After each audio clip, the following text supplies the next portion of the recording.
Hey guys, welcome back to another quick tutorial video of Tech It Simple. In this video, I'm going to show you how you can sign up to your Yandex browser with Facebook. So without any further ado, let's dive right into this exciting video.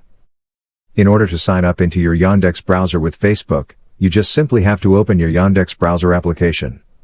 Now, after opening the application, just simply go to the settings and this tab will open up into Yandex ID settings.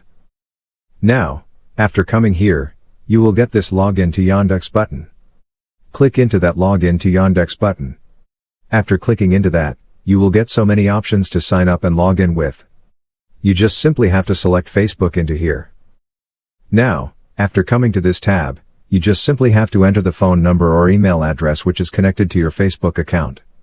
Then, enter the password of your Facebook account.